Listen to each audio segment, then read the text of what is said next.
बीडमध्ये स्थानिक गुन्हे शाखेची मोठी कारवाई, सराईत घरफोड्या गजाआड 2 गुन्हे उघड.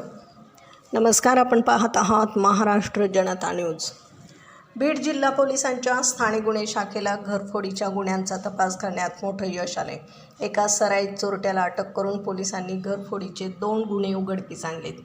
कलीम अलीम शेख वय 32 वर्ष, राहणार दहिफळ, तालुका जिल्हा बीड असे अटक करण्यात आलेल्या आरोपीचे नाव आहे. शिवाजीनगर पोलीस ठाण्याच्या हद्दीत एका बंद घराचे कडीकोंडा तोडून कपाटातील सोने आणि रोख रक्कम चोरून नेल्याची घटना घडली होती. या प्रकरणी शिवाजीनगर पोलिसात गुन्हा दाखल करण्यात आला होता. घटनेचे गांभीर्य ओळखून स्थानिक गुन्हे शाखेच्या पथकाने CCTV फुटेज आणि तांत्रिक विश्लेषणाच्या आधारे तपास केला. हा गुन्हा कलीम शेख यानेच केल्याचं निष्पन्न झालंय.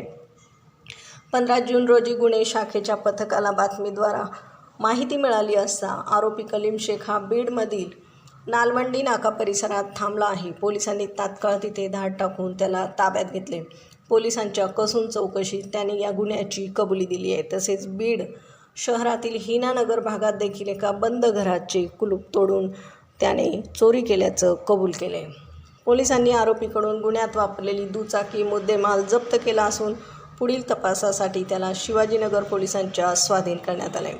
सदरची कामगिरी बीडच्या पोलीस अधीक्षक श्रीमती चेतना तिडके, अप्पर पोलीस अधीक्षक समीर शेख यांच्या मार्गदर्शनाखाली स्थानिक गुन्हे शाखेच्या पथकाने केली आहे. बीड प्रतिनिधीसह महाराष्ट्र जनता न्यूज.